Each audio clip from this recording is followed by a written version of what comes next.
What's up, everybody? It's Charles. We are in the 2018 Tiguan, aka the big one. As you guys probably know, my wife and I own a 2015 Tiguan, which we lease, so I guess technically we don't own it. And yeah, so I thought I would pop by the old dealership-aroo and pick up an 18, give it a drive, see what's different, what's new, and see how it compares to the 15. So I've driven around for about a day. Immediately I can tell you that in just about every way, this Tiguan is better than the last generation. It overcomes the couple of really big objections that I have. First and foremost being that, flat out, the Tiguan is just too small.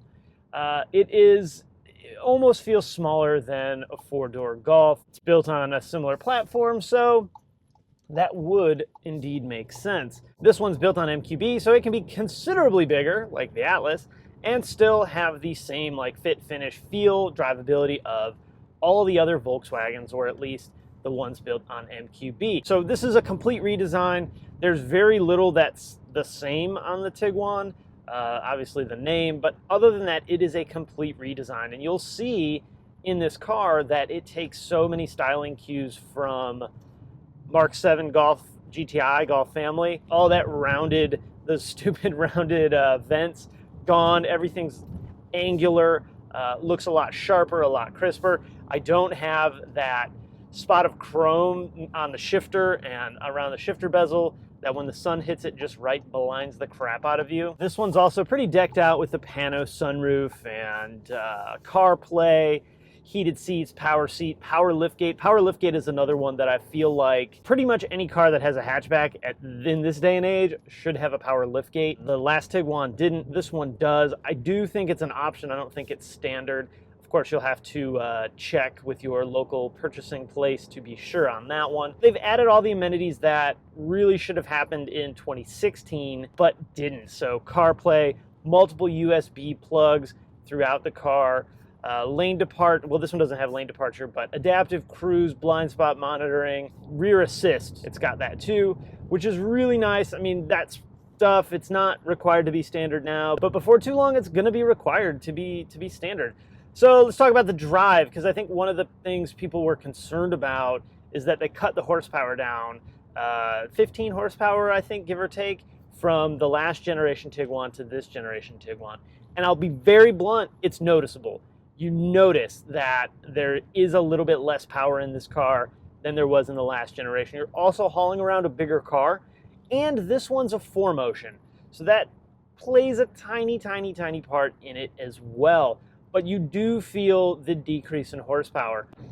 The acceleration is okay. Light acceleration, or light to like light moderate acceleration from a stop, is a bit weird. It almost feels like it's not engaged in the right gear. Similar to if you have a manual transmission and then you always start out in first, but then you decide to start out in second, and it kind of feels like the engine lugs a little bit. Now, if you're all in the throttle like this, it's considerably better. The throttle response is good. The delay, turbo lag, there we go. Turbo lag is pretty minor, and the downshifting happens quick too. So it's still got some hiccups. Let me see if I can duplicate this from a stop transition. It's probably gonna be really hard to capture on camera for you guys, but if you go drive one, pay attention to it. So I'm stopped, light acceleration, right there was kind of a weird shift, almost like it didn't know what gear it was supposed to be in, and it felt 1 to 2, but it shifted into third gear by the time we got out of that intersection. Sport mode doesn't do it. It just seems to be the driving strategy of the standard mode. And while our car's not fully up to temp, the gauge is centered, and this car does get up to temp really, really fast too, which is kind of cool. So it's not a cold temperature thing. It's warm enough that I wouldn't expect it to behave that way based on temperature, but I'm gonna assume at this point at least that that is a normal characteristic of the vehicle. Handling wise, handles great, handles much better than the last Tiguan, where the last Tiguan just, it didn't feel like a Volkswagen. One of the other major complaints that I had is the seats weren't comfortable. The positioning of the seat for some reason was not good for me.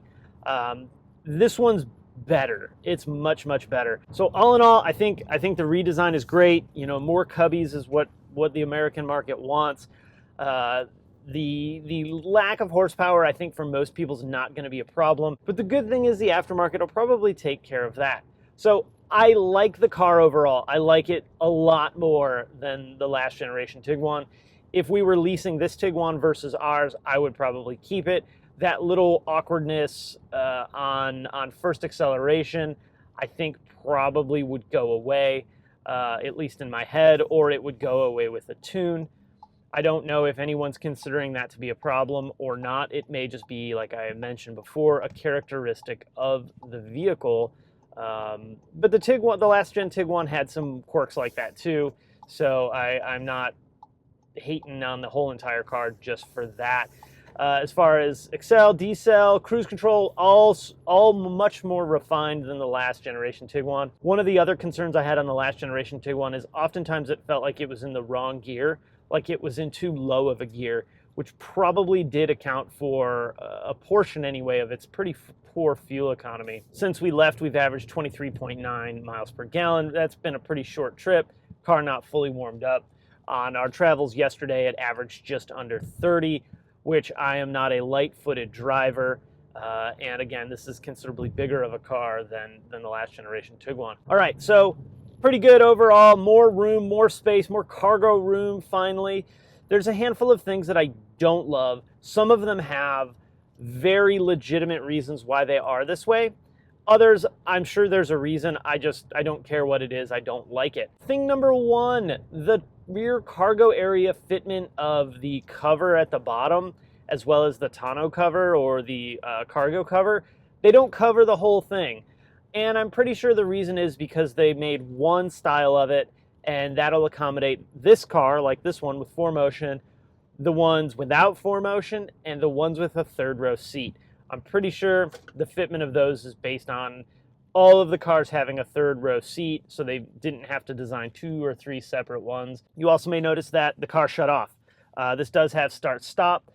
It works great. There's no lag in it, very much like the Atlas, no lag in it whatsoever. By the time my foot's off the brake, the car is running anyway. So I didn't even mention it earlier because it's such a minor thing. In fact, you really don't notice it. But this is a great way for fuel economy to go up.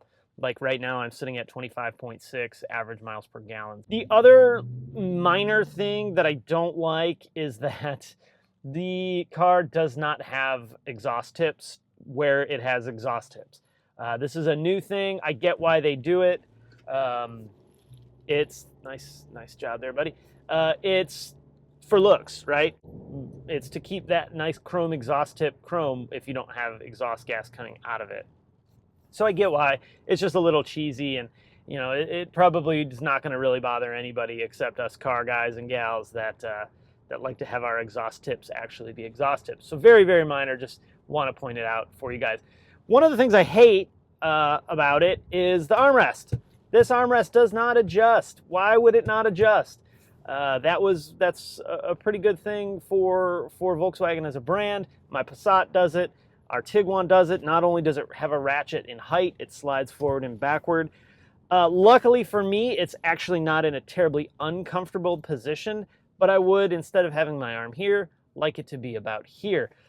So I would like to see the adjustable armrest come back. Not cool. It also doesn't latch shut, which isn't a big deal, but I would definitely want an adjustable armrest. Probably one of those little knick-knacky things to save costs that you know, most people maybe don't care about, but for this guy, all about the adjustable armrest. Under the hood, you'll find a completely different engine, also a new transmission. The transmission is a variant of the 09G.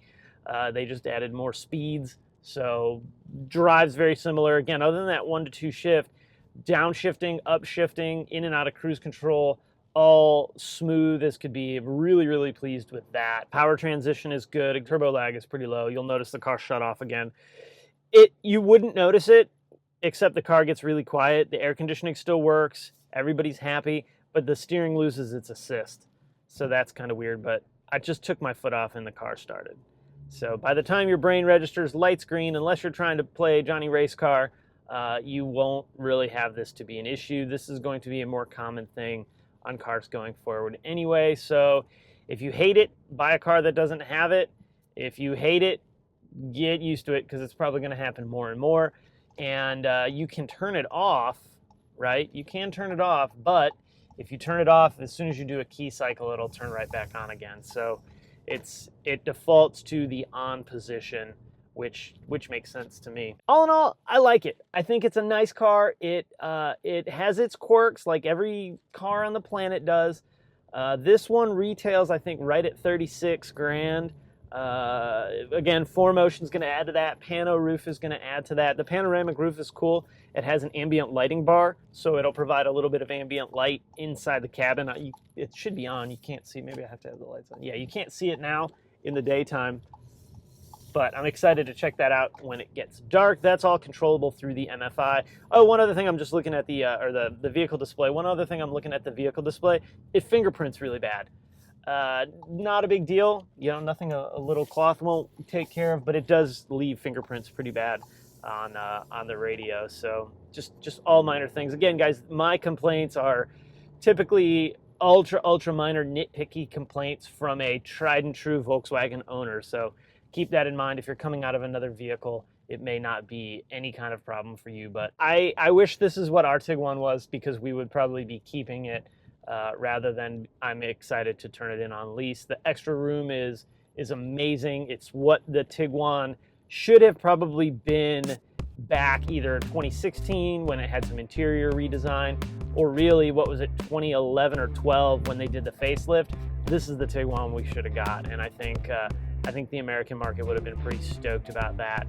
And I think the small decrease in horsepower will be forgotten quickly because of the increase in miles per gallon. Guys, that's it. I'm going to wrap it up there. Questions, comments about the new generation Tiguan, put it down in the comments section. If you like the video, thumbs up, always appreciate that. Don't forget to subscribe right here on YouTube.